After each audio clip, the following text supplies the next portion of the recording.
parceria entre o canal A Cor do Dinheiro e o MEL, Movimento Europa e Liberdade. O Jorge Marrão, que é um dos fundadores, é uma das pessoas que conduz o programa aqui em parceria com A Cor do Dinheiro. O nosso convidado de hoje é Paulo Sand, dispensa apresentações. Eu tinha pensado colocar, quando pensámos em convidar o Paulo Sand, tinha pensado numa série de questões em torno da liberdade, nomeadamente a liberdade económica, mas esta semana é incontornável conversarmos sobre o que se passou com o processo da Operação Marquês, nomeadamente todo o enquadramento que rodeou o despacho de pronúncia do juiz Ivo Rosa. E é precisamente por aí que vou começar. Paulo Santos, surpreendeu as conclusões do despacho? Eu acho que... Bem, para já, boa tarde. Muito obrigado pelo convite, antes do mais. Nós é que agradecemos o facto de ter aceito. Com muito gosto, com muito gosto. Com muito gosto, por muitos motivos, em particular pelo espaço que este vosso programa tem vindo a ganhar e a notoriedade que tem vindo a alcançar, que de alguma forma também demonstra a qualidade que tem. Acho que é assim que as coisas devem ser vistas. Muito obrigado da nossa parte. Além do apreço pessoal. Bem, em relação à questão, surpreendeu e não me surpreendeu. Eu acho que tudo tem um verso e um reverso, não é? Como as medalhas. E neste caso a medalha é um juiz que tem uma visão muito garantística do direito, da forma de olhar para as coisas. Não é a primeira vez que a tem, não é a primeira vez que ele faz isto, já várias vezes o fez. É preciso dizer também que estamos a falar num dia em que já muita coisa foi dita. Eu aliás, a certa altura comecei a pensar nisto e pensei, bom, já tudo foi dito, o que é que eu vou dizer que seja diferente? Em todo o caso, e para tentar, enfim, acrescentar algum valor à conversa, é verdade que ele tem essa visão, teve-a noutros casos, não é novidade. Dito isto, há coisas muito estranhas nesta decisão. Bom, mas desde logo a coisa mais estranha de todas é que ela tenha assumido as proporções que assumiu. Eu sei que o que estava em causa era uma decisão relativamente a José Sócrates, sei que o país inteiro, no fundo, durante vários anos se preparou para esta decisão, mas a verdade é que esta decisão surgiu quase como uma decisão final. E isso serviu para toda a gente. Serviu para o José Sócrates dizer várias coisas. Em primeiro lugar, que tinha sido absolvido de quase tudo e que aquilo que existia não faz sentido. É também preciso dizer que a decisão nessa matéria, isso é uma questão técnica, deu-lhe algum espaço, ele ontem, aliás, vai falar disso, para poder, no fundo, criar aqui as bases para pôr em causa a única acusação que resta, ou melhor, a acusação importante que resta, que é o enriquecimento sem causa, e finalmente o país todo achou que o processo tinha acabado. Isso é muito curioso, quer dizer, de facto, isto tem um bocadinho a ver também com a natureza da justiça e, portanto, a forma como a justiça funciona em Portugal, e este processo de instrução tão longo. O processo de instrução devia demorar, eu não quero exagerar, mas devia demorar 3 meses, 6 meses no máximo. E o processo de instrução basicamente é para dizer vai a julgamento ou não vai. Há indícios suficientes para ir ou não há. Há aqui vícios insanáveis, enfim, que não podem deixar de ser tidos em conta e, portanto, não pode ser julgado por isso, ou não há. Ou, em vez disso, assistimos a um julgamento antes do julgamento. Jorge, queres juntar-te às hostilidades? Bom, antes de mais, boa tarde e, em primeiro lugar, queria agradecer ao Paulo ter aceito o convite de MEL. É um gosto e uma honra tê-lo aqui, um privilégio. E nós quando convidámos o Paulo fez um post no Facebook fantástico porque conseguiu ir contra a corrente, ou seja, havia uma corrente maioritária no país, ou pelo menos disse maioritária, em que queriam uma petição para que o juiz fosse destituído, e ele veio explicar porque é que não faz sentido nenhum essa petição, e fez de uma forma muito cristalina e, portanto, muito evidente. Eu partilho com a ideia do Paulo que o juiz tem sido consistente ao longo do tempo relativamente à forma como encara a justiça. Agora, eu gostava que nós também pudéssemos aqui debater um bocadinho como é que a comunicação social está a tratar os temas da justiça. E para ver o desequilíbrio que existe nas partes envolvidas. O Ministério Público é conhecido por fazer fugas sobre o segredo de justiça, defende-se relativamente àquilo que os arguidos vão dizendo na imprensa, e o Ministério Público defende-se com fugas ao segredo de justiça.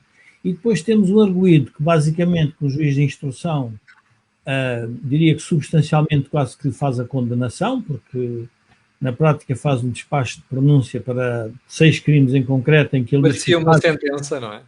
Parecia uma sentença e no fundo essa parte do processo judicial tem um tempo de antena brutal para explicar tudo e nem o juiz pode explicar, nem o Ministério Público pode explicar as suas razões e, portanto, o que é que eu acho que está a acontecer? Está a acontecer uma ofuscação brutal sobre o funcionamento do sistema da justiça, porque depois as pessoas ficam baralhadas porque não conseguem perceber, mas afinal encontrei uma pessoa ali no quiosque onde eu costumo comprar jornais que me perguntava, mas afinal ele foi ou não condenado? Vocês vejam como é que é possível estarmos um período tão largo com tanta informação e é uma pessoa que faz uma pergunta, mas afinal ele foi ou não condenado? Repara, ainda não foi a julgamento, mas só para tentar explicar. Mas eu gostava que o Paulo comentasse também a sua perspectiva, porque teve a coragem no Facebook de pôr esse post em que toda a gente, na prática, queria já que a saída do tribunal, que o engenheiro José Sócrates fosse preso, e a coisa não funciona assim na justiça, não é? Portanto, temos que fazer estes processos todos desta forma, não é?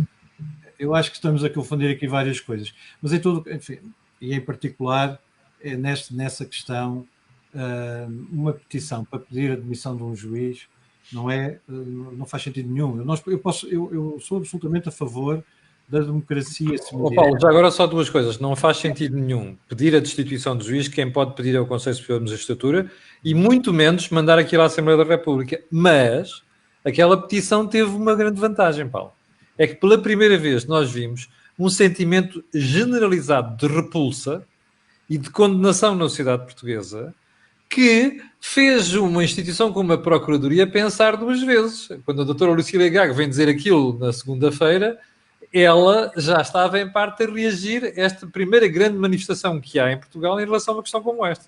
Teve pelo menos essa vantagem. Eu sobre isso, aliás, eu acho que nesse post que o Jorge fez o favor de lembrar, eu lembrava também a lei de Lynch, ou seja, aquilo que antes de haver uma justiça como nós a conhecemos, uma justiça liberal, uma justiça democrática, em países onde o princípio da legalidade predomina, onde as instituições funcionam, porque sem instituições nada funciona. Eu acho bem que haja indignação, acho que é importantíssimo que haja indignação, cada vez, aliás, a indignação tem mais canais para se expressar. Outra coisa é substituirmos no fundo, aquilo que era, no fundo, a lei da turba, a lei das multidões, a lei do linchamento. Exato. Linchar porque sim, porque havia eu lembro-me sempre de uma série de episódios e de ideias que vêm, aliás, do século XIX, que são ideias em que, enfim, as revoluções muitas vezes faziam-se atrás de um líder ou de alguém. Mas ouvia dizer 3 coisas na praça pública, isto acontecia muito na Áustria. A Revolução de 1848 é isso. E as pessoas iam todas atrás a ver o que é que aquilo dava, e quando chegava era uma multidão enorme, e de repente, com 2 palavras de ordem, deitava-se abaixo no regime. Não estou a dizer para o bem ou para o mal, muitas vezes foi para o bem. O problema é que nós hoje temos um outro tipo de ordenamento. É verdade que há problemas, é verdade que temos que os resolver, mas temos que os resolver, diria eu, civilizadamente e no quadro daquilo que temos.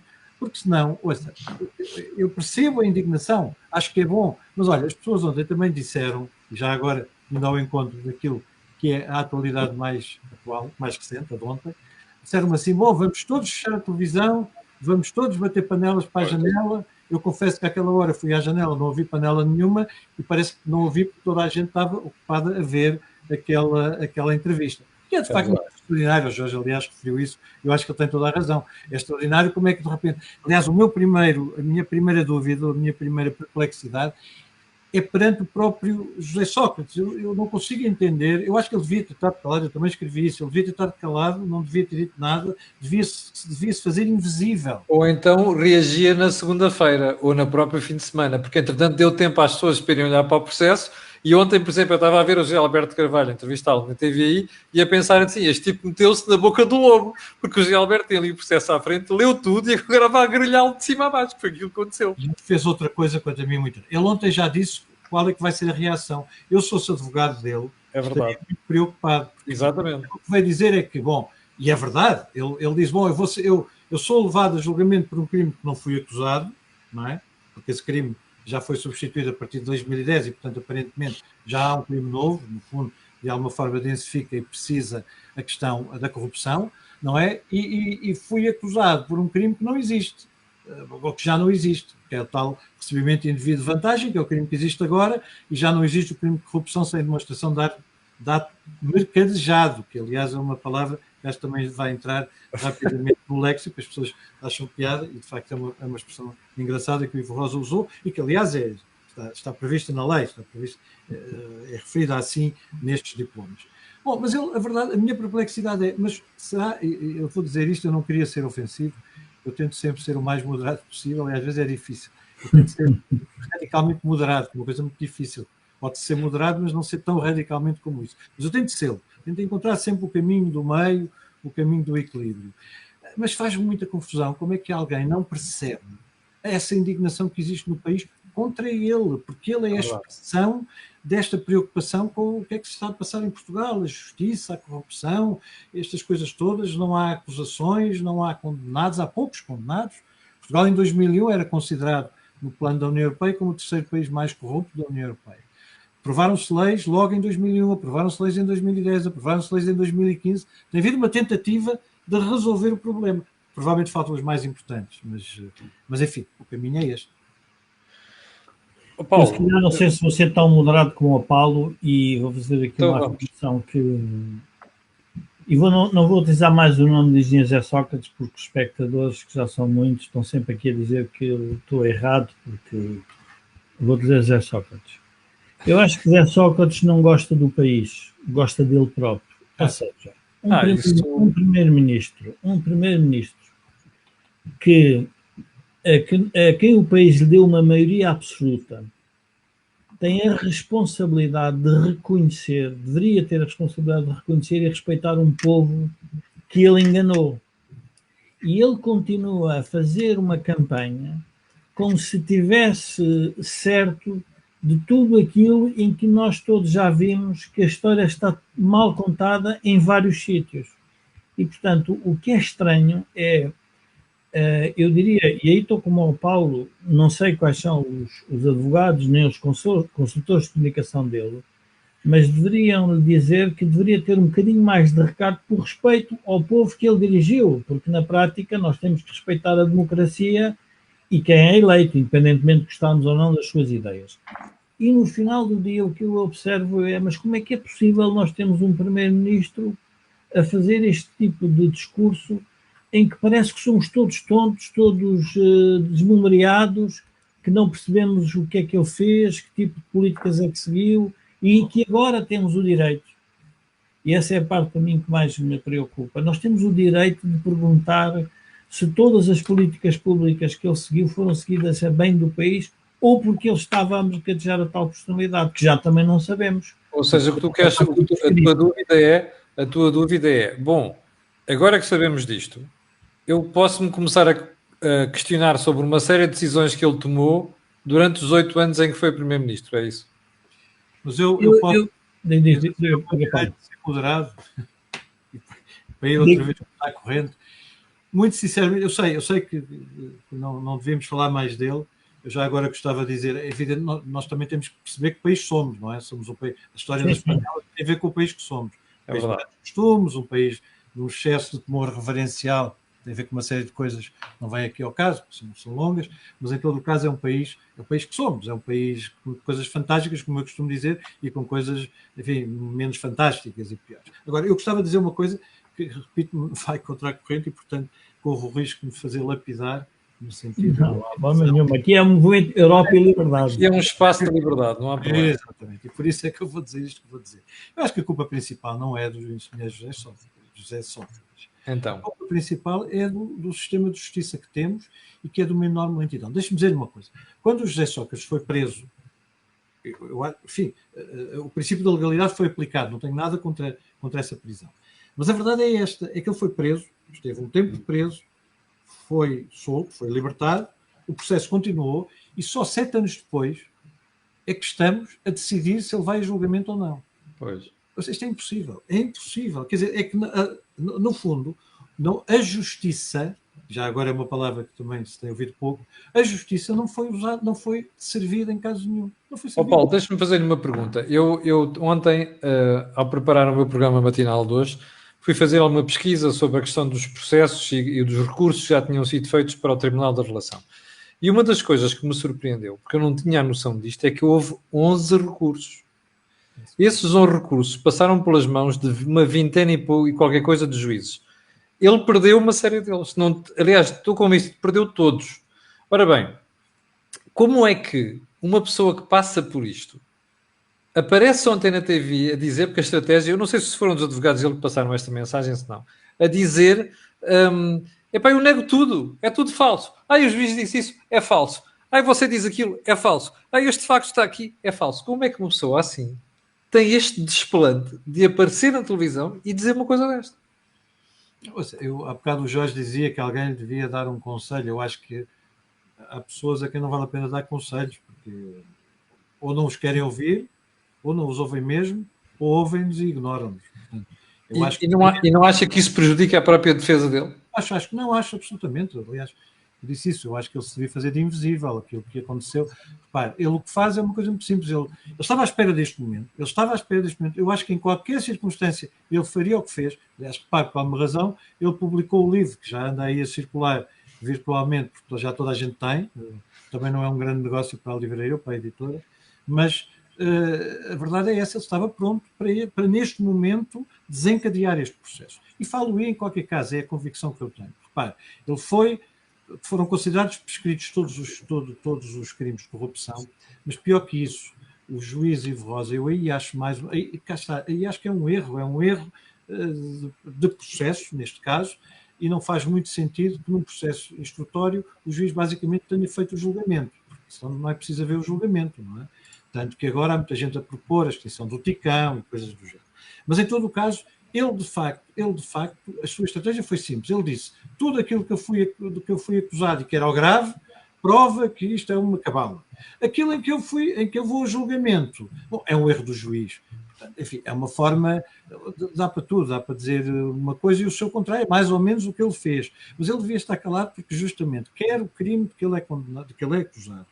Agora, ele repare, é verdade que é um crime grave, quer dizer, branqueamento de capitais é um crime sério, é um crime grave, é um crime que em condições normais teria uma moldura penal de 12 anos, só não tem uma moldura penal de 12 anos, o máximo de 12 anos, porque é o tal recebimento indevido de vantagem, ou como o juiz disse, o crime de corrupção sem demonstração de ato mercadejado, mas a verdade é esta, que ele está em condições de dizer, ele vai dizer, não, aquilo então eu sou acusado agora, vou a julgamento por um crime que não fui acusado. Bom, e aqui há um erro do processo, há um erro na relação entre o Ministério Público, de facto não quis acusar deste crime, podia o ter feito e não quis, porque no fundo preferiu ir, digamos assim, ao máximo, e o máximo era dizer que o senhor que no fundo o corrompeu era apenas um testa de ferro e confiou de que a acusação da corrupção passaria, e não passou.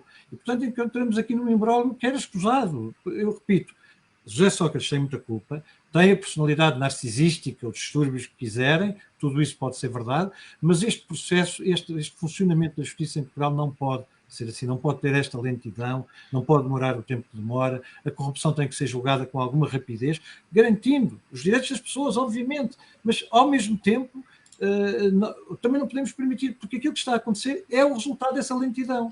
Paulo, uma das coisas que se comentou durante muito tempo foi isto é injusto para José Sócrates porque o processo demorou muito tempo. Mas a verdade é que a própria lei penal cria uma série de alçapões que permitem aos advogados de defesa irem atrasando este processo todo. Os 11 recursos para a relação, por exemplo, são um bom exemplo disso. Sim. Não, vamos lá ver. Ele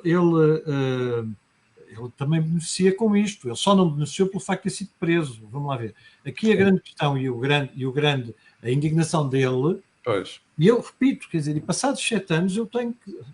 Lá vou eu dizer uma coisa horrível, no sentido em que me vou... Não, mas é um espaço de liberdade, portanto não vou nada. É de liberdade, aqui é verdade. Exatamente. Ele é muito importante, é a coisa mais importante de todas. Mas ele de facto... Há aqui uma injustiça. Ele devia ter sido julgado, condenado ou absolvido há 6 anos. 7 anos depois, o processo quase que está a começar. Não é?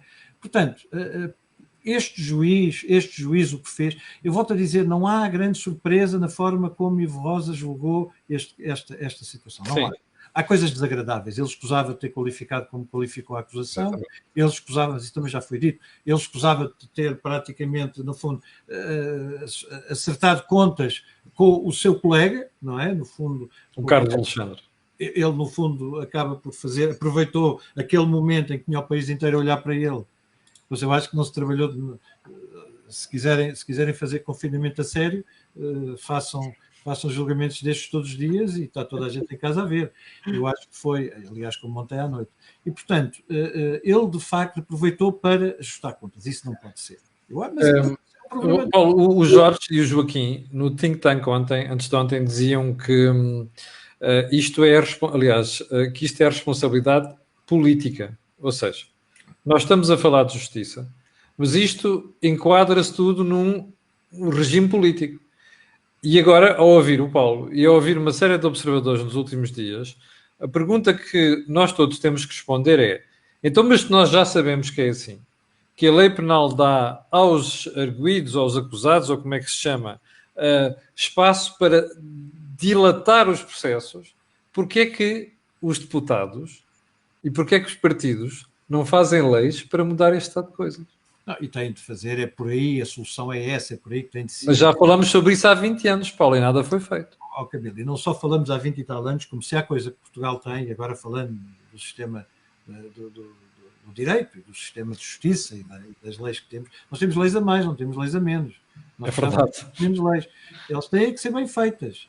Há um problema, mas enfim, agora entrávamos aí noutro domínio, que é o problema de saber porque é que temos tantas leis e porque é que elas mudam tanto. Isso é político. E é político porquê?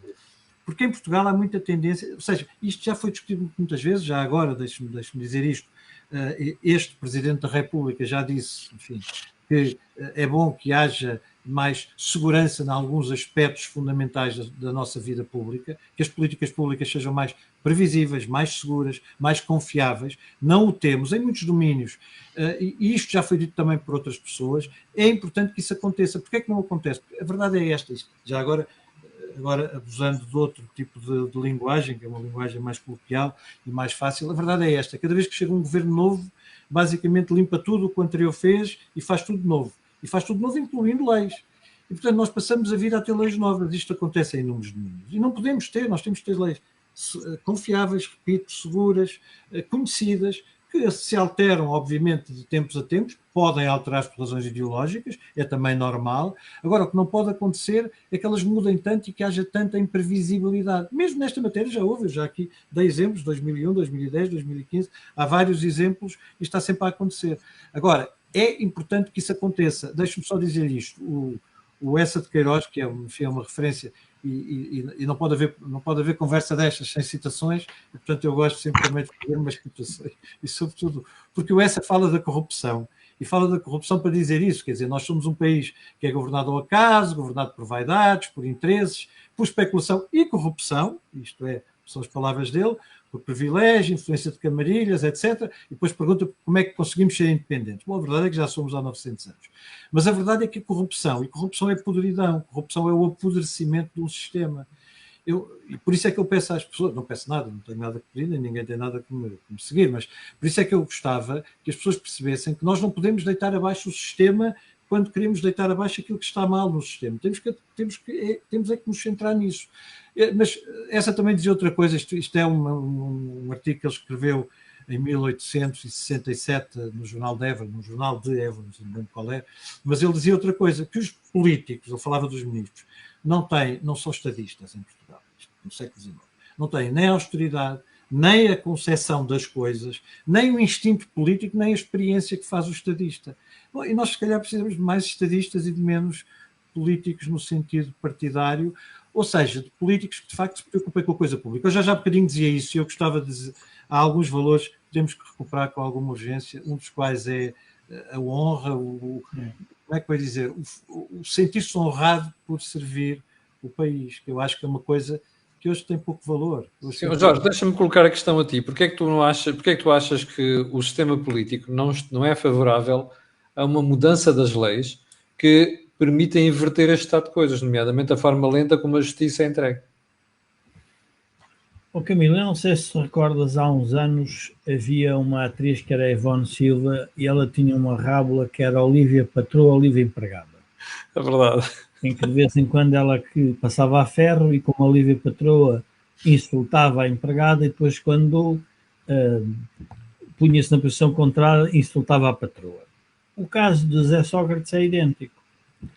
José Sócrates teve o país na mão para fazer as reformas que a justiça teria que poder ter feito e não fez. Ele é Exato. vítima também da sua própria incompetência política. Como vão ser todos os políticos que, de uma ou outra forma, vão pactuando com este regime. Quando o Paulo estava a falar sobre a questão da lentidão, eu gostava de relembrar uma coisa que as pessoas, que às vezes a política não percebe, a instituição Estado não entende. Nós vivemos num mundo de sociedade instantânea. Nós pagamos, fazemos uma transferência por telemóvel no momento. As pessoas têm uma relação com o tempo que não tem nada a ver com a relação que tinham com o tempo no passado. E ninguém consegue perceber, por mais voltas que se dê, como é que um processo... Vamos lá ver, o Paulo estava a dizer uma coisa que é muito importante. É que ao fim de 7 anos, a pessoa ser massacrada na opinião pública e depois ser condenada, eu diria que até parece bem. Mas vamos admitir que é o contrário, que a pessoa é absolvida. São 7 anos de martírio na vida de uma pessoa. Ora, o Estado, o sistema social, não tem o direito de fazer isto às pessoas, à cidadania. Isto é uma violência brutal. Seja quem for a pessoa, seja o político A, o político B, do partido C ou do partido D. Agora, há uma coisa que o regime político tem a responsabilidade, é que não se dedicou a resolver o problema.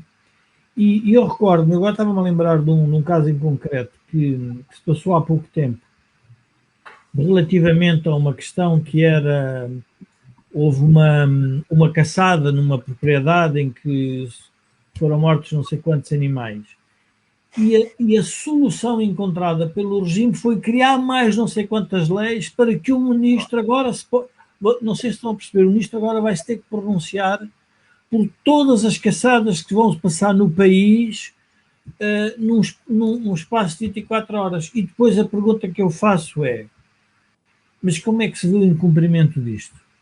Quer dizer, como é que o Estado vai depois atrás de uma lei que ele próprio vai se ver impedido quase de a controlar? Ou seja, o que eu digo é que há uma falta de, diria, primeiro de perspectiva da sociedade. O Paulo estava a dizer uma coisa sobre o tempo. Eu acho que o tempo é uma variável hoje relevante para as sociedades. É tudo instantâneo, nós fazemos os comentários de imediato. O juiz utilizou o fator tempo numa sentença, se fosse há alguns anos, aquilo havia a sentença e depois os jornais liam e depois passado uma semana ou 2 saía no jornal. Não, foi indireto. Faz toda a diferença ter sido indireto, Jorge. Faz toda a diferença. E, portanto, tudo isto é eu diria que há um conjunto de equívocos que o regime político vai acumulando e é óbvio que o descrédito da política e da democracia e da cidadania, destes valores todos, tem que acontecer. Agora, a responsabilidade política que atribuo a Zé Sócrates é ele não se recatar, ir ao silêncio. Eu diria que há uma figura que os estadistas tinham no passado, quando eram apanhados nestas situações, que era o exílio. O exílio é uma limpeza, é a catarse da sociedade perante um político. Aqui houve um exílio, foi o exílio dourado em Paris. Foi o que os capitães de Abril fizeram em relação, por exemplo, ao regime anterior. Perceberam que era melhor para a sociedade exilar quem estava, porque era a forma de nós nos podermos libertar. Agora, não exila, não continua a aparecer nas televisões, as redes de interesse do passado e de cumplicidades mantêm-se, a sociedade não se liberta. Quer dizer, há um problema real, que é o engenheiro Sócrates, neste momento, já não digo engenheiro, Zé Sócrates, para não haver mais o cidadão Zé Sócrates. Zé Sócrates está, por exemplo, a prender o Partido Socialista. O Partido Socialista está prisioneiro de Zé Sócrates. E está prisioneiro porquê? Porque ele não se exila, não se cala, não se silencia. E, portanto, a rede de cumplicidade, de amizades, tudo mais, está por ali. E, portanto, as pessoas não conseguem ser também, eu diria, ingratas até que nem tem nada a ver com o senhor e podem ter descoberto, como nós todos descobrimos mais tarde, que ele era assim, ainda que sejam camaradas, companhão de ruta dele. E, não estou, e eu, como sabem, não tenho nenhuma ligação, diria, ao Partido Socialista em termos de ideológicos, mas reconheço que as pessoas têm este problema para resolver nas suas vidas. E, portanto, isto tem que ser resolvido mais tarde ou mais cedo. Eu recordo-me que ontem, ao fazer um comentário sobre isto, toquei na questão dos prazos e toquei na questão das prescrições. Paulo, o que é que achou da interpretação que o juiz fez sobre a prescrição? O decurso de prazo? Camilo, deixa-me só dizer uma coisa antes disso, porque eu acho que se quisermos ir ao encontro, já agora olhando aqui para o vosso chat, eu percebo que as pessoas estão todas muito zangadas. É verdade. Eu percebo, mas vamos lá ver, quer dizer, mais uma vez eu acho que nós podemos ter muitas formas de abordar esta questão. Eu acho que a forma mais inteligente é tentarmos descobrir... Há aqui um bom exemplo do José António Fernandes que diz: chutem à baliza, conversa mal, digam lá o que denunciem injustiça. Um Estado demasiado pesado, um Estado que muita gente é tributária, muita gente depende do Estado em Portugal, mais de 50% da economia, a maior parte das pessoas, enfim, se quiser que eu vá por aí, o sistema partidário correspondente, com todos os problemas que os sistemas partidários, quando se tornam demasiadamente, enfim, pesados também, dependendo de redes, enfim, todas essas coisas. Eu estar aqui muito tempo a falar sobre isso. Esta aqui é a base das coisas, não é? Mas obviamente tem a ver com as pessoas e tem a ver com... Mas com a qualidade das pessoas também, com a escolha das pessoas que nos governam, com a coisa que as pessoas que nos governam ao nível nacional, ao nível autárquico, tudo isso está ligado. E, portanto, não vale a pena pensar que há uma solução, não vale a pena pensar que é por, desculpem a expressão já agora mais uma vez, linchar uma pessoa, seja o José Sócrates ou outra qualquer, e linchar significa executá-lo, entre aspas, condená-lo ao ostracismo, ao exílio, ao que quiserem, sem julgamento e sem condenação, e sem trânsito em julgado da sentença, porque é isso que é a justiça, ou devia ser assim. Não pode demorar o tempo que demora, nem à volta destas coisas todas. Mas para responder à questão da prescrição. Bom, a prescrição é, mais uma vez estamos a comentar uma decisão que é de instrução, não é? Mas que é uma decisão de instrução tão importante que diz, bom, caiu tudo. Todas as acusações de corrupção caíram. E caíram usando um argumento, recorrendo a uma jurisprudência que não é obrigatória, por todos os efeitos. Isto é... Ou seja, a decisão que o Tribunal Constitucional, em que de que muita gente fala, não faz lei geral, não faz, como é que se diz juridicamente falando? Não tem força geral, é obrigatória, é isso? Sim, não é obrigatória, o juiz não era obrigado a segui-la. Eu confesso que não a consigo perceber, quer dizer, já li, obviamente, não consigo perceber como é que se diz que um ato de corrupção, que a corrupção começa a contar, o prazo de prescrição começa a contar do momento da promessa, mesmo que haja depois sucessivas prestações, etc. Acho muito estranho. Enfim, acho que aqui no caso, e portanto, eu não posso dar opiniões sobre isso, não faz sentido, não sou eu que vou resolver. Quer dizer, acho muito difícil. Mas se aquilo que o Paulo está a dizer for verdade, ou seja, for mesmo assim um entendimento, e estou-me a referir ao caso de dizer que não tem força geral e obrigatória, isto quer dizer que a decisão vai à relação e provavelmente vai ser infirmada. Não é obrigatório, quer dizer, vamos lá ver. Não, é legítimo que ele recorra à jurisprudência, seja ela qual for, neste caso o Tribunal Constitucional. Imagino que ele diga, há uma decisão de um tribunal, este tribunal, que diz isto, e portanto eu sigo este entendimento, tenho este entendimento, partilho este entendimento, e ao partilhá-lo, tomei esta decisão. Agora, eu, e agora muito pessoalmente, e sem outro tipo de considerações, senão a minha opinião, eu acho que não faz muito sentido, aliás, acho que não faz sentido nenhum, nem sequer do ponto de vista do senso comum, quanto mais do ponto de vista jurídico. Não faz nenhum sentido. Mas do ponto de vista do senso comum não faz sentido porquê? É que houve alguns espectadores que já colocaram essa questão. Porque a corrupção pode ser uma vez só, no fundo a corrupção é a tal captura da personalidade. Sim. E depois, hoje em dia, a corrupção no Código Penal divide-se em três espécies ou subespécies, se quisermos. A ativa pode ser passe lícita ou ilícita, a passiva, portanto, quem corrompe, quem é corrompido, e depois o tal recebimento indevido de vantagem por parte de um funcionário público, ou de um político, ou de quem for. Ora, a corrupção começa num determinado momento e depois pode prosseguir durante muito tempo. E a questão é esta.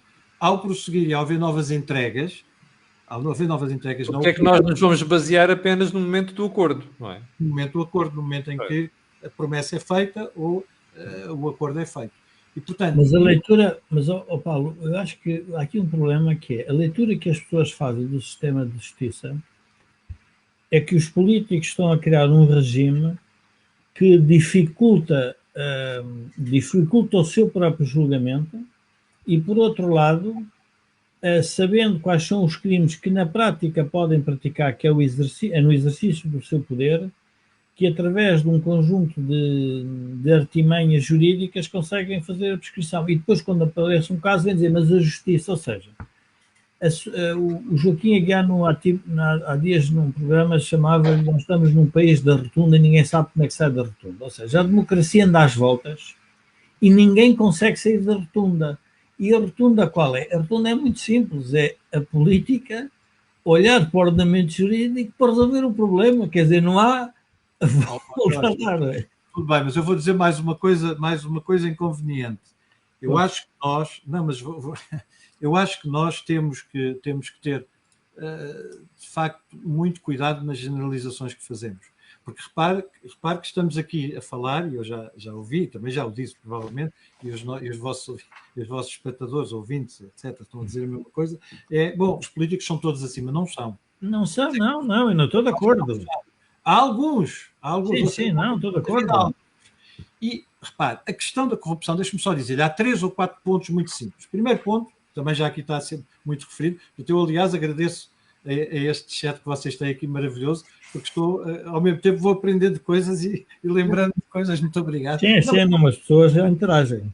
Não, estou a dizer coisas interessantes, mas deixe-me só dizer. Paulo, nós temos neste momento, para ter uma ideia, 1014 pessoas, aliás, 1214 pessoas em direto. Atenção. Ótimo, é fantástico. Parabéns. Obrigado. Não é fácil, estas coisas não é fácil de criar e, sobretudo, de sustentar. Criar às vezes é mais fácil, é verdade. É bastante mais difícil, dá trabalho e tem muito mérito. Mas eu ia só dizer sobre a corrupção, para ser concreto. O que é que no fundo tem de mudar? Não vou dizer novidade nenhuma, porque as coisas são o que são. Primeiro, o prazo da prescrição. Mas o prazo da prescrição já mudou. O prazo da prescrição já passou para o dobro. Bom, deverá passar para o triplo? Deverá passar a ser 20 anos? Ou deverá ser, como aqui já foi dito, não prescrever? Bom, se calhar, provavelmente, era uma solução. Em segundo lugar, a questão do enriquecimento sem causa. Bom, como se sabe, já houve propostas, já houve tudo, tem-se discutido o assunto várias vezes.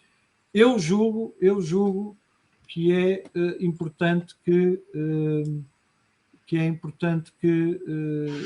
Paulo, está a ver aqui este comentário do José Vitor. Se o Madoff conhecesse Portugal, vinha para cá montar a pirâmide e ainda era um homem livre. Agora já não vai, coitado. Agora já não vai. É bom relembrar que quem denuncia o Madoff é o próprio filho que depois se suicida. Não?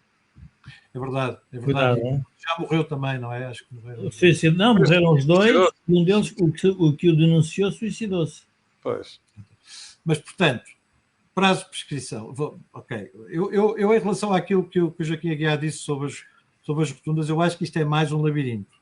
Porque o problema é que nós andamos à procura de uma saída e não a encontramos, e andamos todos perdidos em diferentes sítios a pensar coisas diferentes. Mas volto a dizer, primeiro, cuidado com as generalizações. Segundo, defender as instituições, porque apesar de tudo é o melhor que temos, porque as instituições são garantia também dos nossos direitos e da nossa defesa. Não funcionam bem, temos que as fazer funcionar melhor. No que diz respeito à corrupção, mais uma vez, sabemos o que é que temos de fazer e é preciso que seja Paulo, mas o Paulo disse agora que temos que defender instituições, porque apesar de tudo são aquilo que melhor que temos. Comparando aquilo que o Paulo disse com os comentários das pessoas, não tenho receio que as pessoas digam assim, pois, mas é por sermos dessa maneira e dizemos isso que dizemos que depois não há coragem para mudar as coisas. Porque se você for ver, esta questão da justiça de debates em Portugal há mais de 20 anos, a história dos megaprocessos é um bom exemplo, e no entanto não mudou nada. Eu julgo que, Alcamila, posso ajudar no Paulo nisto. Eu acho que há um erro que a justiça já condenou muita gente que dizia que era impossível ser condenado. Eu lembro-me do caso de Vale Azevedo, de Oliveira e Costa, de muita gente. Vamos lá ver, nós às vezes também perdemos um bocado de memória. Diz que a justiça, bom, demora tempo. É verdade, mas houve muita gente condenada e que foi mesmo presa. Portanto, não é assim tão linear. O que eu julgo que também estamos a defrontar é com... Há dias falava com um jornalista que dizia a brincar, é assim, nunca há jornalismo positivo. O jornalismo positivo é um contrassenso. Porquê? Porque o que o jornalista tem que dizer é o que é que está mal na sociedade. E quando vem falar em jornalismo positivo, é o poder a querer, no fundo, mascarar e dourar a pílula. O problema do Paulo é real, é que se nós deixarmos isto à população, sem as instituições, nós entramos numa onda populista. É a definição do populismo. Isso é só populismo, porque às tantas parece que há alguém que chega e que põe ordem, mas põe ordem como? Põe ordem eliminando a nossa liberdade. Eventualmente, se calhar, nem podíamos estar aqui os três a falar, porque podíamos estar a dizer, não estávamos de acordo com essa pessoa quer pôr. Cuidado, porque estas pessoas que estão a dizer isto estão a beneficiar da instituição liberdade que a democracia lhes deu. Exatamente. Cuidado. Paulo, estão a ouvir aqui a pergunta do Rui Delgado. O Rui Delgado, para mim, é das pessoas que eu sigo mais seriamente, a quem presto muita atenção, que é uma pessoa que pensa muito bem e costuma contribuir aqui para o chat do Think Tank e agora aqui no Mel Talks. Diz assim o Rui: corre uma onda que defende que este caso é um jogo de sombras para afastar a atenção dos que realmente ganharam com isto. É uma tentativa de aliviar a vergonha ou será realmente assim? Não, eu já agora gostava de dizer que a decisão do juiz Ivo Rosa, e mais uma vez, acho que, por exemplo, uma das coisas muito importantes que este vosso programa está a fazer, e acho que todos deviam fazer, é explicar isto às pessoas, porque o Jorge disse... Pois, é fundamental. Explicar às pessoas, ele ainda não foi julgado. Exatamente. Nem sequer foi julgado. Mas nesta decisão não foi só José Sócrates cujos crimes foram considerados prescritos e depois Ivo Rosa acrescentou e até acha que não há indícios. Ele fez isso em relação às outras pessoas, se é dessas que estamos a falar. Eu agora, não sei se o Rui Delgado era isso que estava a referir, às pessoas que também estavam neste processo, Ricardo Salgado, etc. Aqueles, quem sabemos. Mas não se esqueça que há outros processos em curso, inclusivamente relativamente a esse assunto, e há outro processo que, de certeza, a seguir esta tradição, também vai ser televisionado, também vai ter diretos a leitura dos vários momentos, acho eu, porque o Jorge tem razão.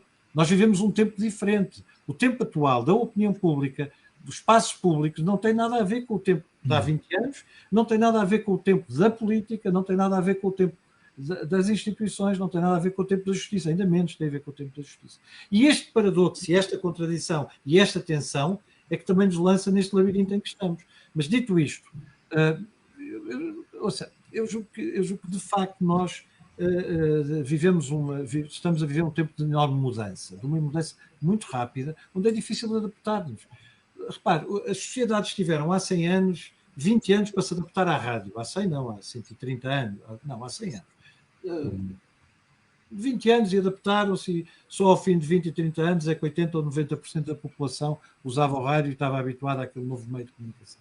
Já antes, nos jornais, tinham tido ainda mais tempo para se habituar. Sim. Bom, depois disso veio a televisão. O tempo já foi mais curto, mas continua a ser longo. Agora, nós temos todos os anos uma mudança e novos meios de comunicação. A velocidade é enorme e por isso é normal que as pessoas se sintam perdidas. Agora, repito, eu deixo-me só frisar este ponto que o Jorge disse e pedir às pessoas que pensem nisto. O populismo define-se por várias coisas. Normalmente define-se pela existência de alguém providencial. Alguém que, enfim, tem umas ideias brilhantes, diz essas coisas e há pessoas a segui-lo. As multidões que seguem. Depois, em segundo lugar, define-se por um recurso, por uma ligação direta entre essa pessoa e o povo. E os cidadãos, e eu, e vocês, as outras pessoas que nos estão a ouvir, e as outras. Há uma ligação direta. E há uma ligação direta contra quem? Quem é que fica excluído nessa ligação? As instituições.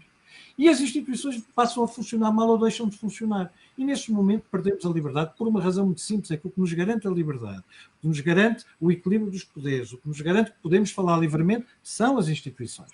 Jean Monnet, que é uma figura que eu aprecio, dizia isso, dizia nada é possível sem os homens. E as mulheres, ele não disse as mulheres, mas eu acrescento por razões óbvias, nada é duradouro sem as instituições. Eu acho que isso é fundamental. A liberdade não é duradoura sem as instituições. Portanto, petições, tudo isso acho muito importante. Mas façamos-las em defesa disto. da mudança, acho que sim, olha, acho que é preciso um clamor público, um clamor social, um público efetivo, para dizer, se calhar queremos prazos fiscais maiores, se calhar queremos o enriquecimento sem causa finalmente aprovado, se calhar queremos uma lei do lobby como deve ser, já esteve na Assembleia da República, com isto, no enriquecimento sem causa, a inversão do ónus da prova, quem enriquece sem ver causa aparente tem que provar porque é que o fez. Portanto, tudo isso são formas de ajudar no plano, na questão da corrupção, a resolver as coisas. Agora, ouça, repito, às vezes há que resistir à tentação do partitudo, porque o partitudo é muito bonito, mas fica partido. Está a ver? Bom, ontem houve uma pessoa que reagiu, que me escreveu em termos privados, a dizer assim: vocês estão sempre a condenar as fugas de informação, ou seja, a violação do segredo de justiça. Já pensaram que se não tivesse havido sigilo, aliás, se tivesse respeitado o segredo de justiça, nós hoje não sabíamos nem 1/10 daquilo que o Sócrates fez? Jorge e Paulo, é para vocês os dois. Jorge, que responda. Não, eu respondo rapidamente. Rapidamente não, respondo a devagar, para não dizer nenhum disparate, mas o julgamento que os jornais fazem da sociedade é um julgamento que tem regras próprias e que os jornalistas têm que seguir o seu código deontológico, das suas fontes e tudo mais. E, portanto, nós aí não podemos fazer nada e eu prefiro sempre que haja um jornalismo independente e que os jornalistas sejam sempre, de alguma forma, eu diria, não é ilibados, mas que nunca se dê muita razão ao poder que quer perseguir o jornalista, porque o jornalista tem por característica ser incomodativo, porque ele dá a parte negativa do país, coisa que o político não quer ouvir. O sistema de justiça também tem o seu código e sabe que uma fuga de um processo em segredo de justiça que pode danificar, pode ser um dano reputacional de tal ordem para a vida de uma pessoa que é depois quase que impagável. O Estado quase que não consegue, não consegue imunizar o cidadão por esse facto. Ora, se existe um código de conduta para o jornalista que não pode revelar a sua fonte, que tem que fazer o contraditório, a pergunta que eu faço é: então, e qual é o código de comportamento do sistema judicial relativamente à matéria? Tem que ter algum código. Agora dizem-me assim: bom, mas o sistema de justiça estava de forma ameaçado que a única forma de assustar o poder político era revelar o que é que alguns políticos, aí tem que relembrar o que o Paulo disse, é verdade, alguns políticos, não são os políticos, alguns políticos fizeram. E aí é provável que eles tenham algum capital de razão ou de queixa, como queiram ver, mas tinham que o dizer, porque são cidadãos como outros quaisquer, e, portanto, tinham que o vir revelar. Portanto, eu acho que não tem a ver uma coisa com a outra. O jornalismo de investigação é muito saudável para qualquer sociedade, isso não tínhamos dúvida nenhuma. Quando nós estamos a falar em arguídos e processos, é uma coisa muito diferente, Camilo. Jorge, eu vou explicar melhor. Não, eu vou só acrescentar algumas coisas e outra coisa, mais uma vez. Eu estou a tentar ler todas as intervenções, consigo ler mensagens rápido, algumas muito ricas, outras... Eu estou inclusive a responder aqui em termos privados a algumas das pessoas que não estão a colocar isso aí publicamente. Outras mais... Deixa-me só dizer-lhe uma coisa. Há ali eu acho que é o Raul Azevedo, que escreve Revolução com uma série de pontos de exclamação. Deixa-me dizer-lhe uma coisa. Eu também estou de acordo. Só que há muito tipo de revoluções, não é? Temos que fazer uma revolução das mentalidades. Deixa-me dizer... A verdade é que a nossa sociedade hoje não é a sociedade há 30 ou 40 anos. Nós conhecemos movimentos, depois vão longe demais. Por exemplo, o Me Too, outros movimentos assim, coisas desse género. Mas são o quê? São uma mudança da moral social. A moral das nossas sociedades é, no fundo, um sentimento predominante. Eu posso ter um comportamento ético contra a moral social, posso ter um comportamento ético que seja correspondente, posso agir como eu acho que devo agir, e estou contra, estou a favor, mas há um sentimento dominante. Normalmente esse sentimento dominante, no que diz respeito às questões sociais, comportamento, de costumes, etc., espelha-se nas leis, deve-se espelhar nas leis, é assim que deve ser, porque teoricamente os partidos, enfim, o sistema funciona assim e não há outro melhor, também já sabemos, conhecemos todos essa expressão, não é? O sistema funciona assim. Portanto, é muito mau, mas olha, é muito mau, mas não há nenhum melhor. A exceção de todos os outros é o pior. É o menos mau, é o menos mau. Portanto, havendo este sistema, vamos tentar melhorá-lo. E uma das coisas importantes é que as pessoas também, por isso é que eu acho que a revolução faz sentido nesta ótica. Ou seja, há coisas que nós temos que condenar. Deixa-me só dizer uma coisa. A pequena corrupção, os pequenos favores, o conseguir uma coisa à frente das outras pessoas. Portugal, durante muitos anos, isto era normal em Portugal. Como era normal não pagar impostos, toda a gente achava muito bem. Hoje em dia já ninguém acha bem, porque já percebemos que isso nos prejudica quem paga. E paga, infelizmente, quem tem menos meios de defesa, por exemplo, para entrar por esquemas ilícitos de várias naturezas. Bom, dito isto, nós temos que lutar por isso. Quando eu falei do clamor social efetivo, é isso que precisamos. Ou seja, eu não preciso de segredos de fugas ao segredo de justiça, porque as fugas ao segredo de justiça estão ao serviço de um interesse qualquer. A Camila há bocadinho dizia, bom, mas ainda bem que houve, senão não sabíamos do que o José Sócrates fez. Muito bem, mas a resposta é aquilo que o Jorge disse, é o jornalismo de investigação. Qual é o problema do jornalismo de investigação em Portugal? Não há, ou há muito pouco. Porquê é que não há? Porque os meios de comunicação social estão no estado em que têm poucos recursos, refugiam-se naquilo que é fácil, aliás, refugiam-se e vão contagiando os outros. E, portanto, temos uma comunicação social pauperizada, com poucos recursos, e, portanto, que não consegue fazer esse jornalismo de investigação como devia. Mas é por isso que nós temos que lutar. E essa revolução tem que começar na cabeça de todos. Repito, não é partir tudo. Também já me disseram que se calhar é mesmo partir tudo. Pronto, tudo bem. Mas sabe, isto é como a pasta de dentes, não é? Cada eu atiro já não volta atrás. Já não volta a entrar. Sim. Jorge, vou-te dar a oportunidade agora. Espera aí, 8 minutos do fim. Tá Aliás, bem. do fim não. Já queria te pedir para explicares o conjunto de entrevistas que vamos fazer nas próximas semanas, que depois vai culminar com a convenção do MEL. Portanto, ficas aí com uns 5 minutos para explicar às pessoas o que é que se vai. Não preciso tanto tempo. Não, nós no dia 25 e 26 de maio, na FIL, vamos realizar a nossa terceira convenção, que são 2 dias de convenção. Vamos ter, não quero errar, mas aproximadamente 60 participantes, como oradores, membros do painel, em que vamos debater muitos temas. Um dos temas que vamos debater e que vai na linha de que o Paulo falava é a questão não é da revolução, mas é da resignação coletiva.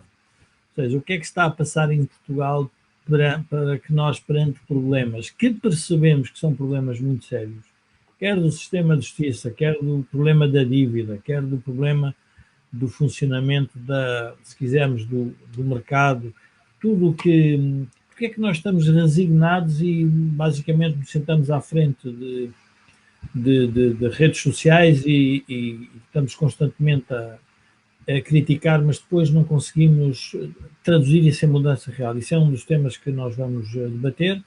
E a nossa ideia é fazer um MEL Talks nas próximas semanas, 1 ou 2, dependendo aí, Camilo, tu dirás a tua disponibilidade, e mais uma vez o MEL agradece que tragas a tua rede sem a mercadejar. Jorge, não precisamos agradecer nada. A nossa preocupação é defender a liberdade, nomeadamente a liberdade económica, e, portanto, o canal A Cor do Dinheiro é um expoente liberal, e ponto final, e, portanto, fizemos essa parceria precisamente por causa disso. Nós queremos agradecer o facto de tu dispores a tua rede, que é brutal, para nós continuarmos a passar esta mensagem de Europa e liberdade, e como vimos aqui com a conversa com o Paulo, cada um diz aquilo exatamente que pensa, sem ter receio que haja ouvintes mais sensíveis e menos sensíveis. Isso, paciência, sou bem mais sensíveis, paciência. Eu só queria terminar dizendo uma coisa. Todos nós podemos criticar o sistema de justiça, mas nunca nos podemos equivocar. É sempre melhor seguir as regras dos tribunais, dos juízes, do que voltarmos ao tempo da turba e do julgamento popular no Terreiro de Paço ou no Largo de São Domingos. Temos que perceber que o julgamento popular, como eu digo, feito à segunda-feira no futebol, já tínhamos mortos não sei quantos. Eu acho que já não havia árbitros em Portugal. Por exemplo, olhando para o futebol, já não havia um árbitro, já não havia ninguém que quisesse apitar nada. E, portanto, só para dizer que temos que ter alguma contenção e perceber que há erros judiciais, há erros profissionais, há erros agora, se são intencionais ou não, temos que os investigar agora. Não transformemos todos os casos num ataque à instituição da justiça como um todo, porque isso obviamente será... Sim, senhor. Chegamos ao final do programa de hoje. Eu quero agradecer ao Paulo Santo e também ao Jorge Marrão, os convidados que trouxe, neste caso o Paulo Santo, e que vai trazer nas próximas sessões. E quero lembrar só que o canal tem uma parceria com o Prozis e que este programa tem ajuda à produção do grupo Sendi e Alidata, que faz software de gestão de empresas. Meus senhores, até uma próxima oportunidade. Espero que tenham um grande momento no MEL e aproveito para dizer que na próxima semana estaremos também de volta à quinta-feira. Quanto a mim, já sabe, vou-lhe pedir aquilo que peço sempre, que é colocar um gosto e fazer partilha nas redes sociais. Também já sabe porquê. Aquilo que você ouve aqui não ouve mesmo em mais lado nenhum. Quanto a mim, já sabe que amanhã às 8 da manhã estarei aqui para lhe atazanar o juízo. Meus senhores, muito obrigado. Tenham um grande dia e um final de semana espetacular. Com licença.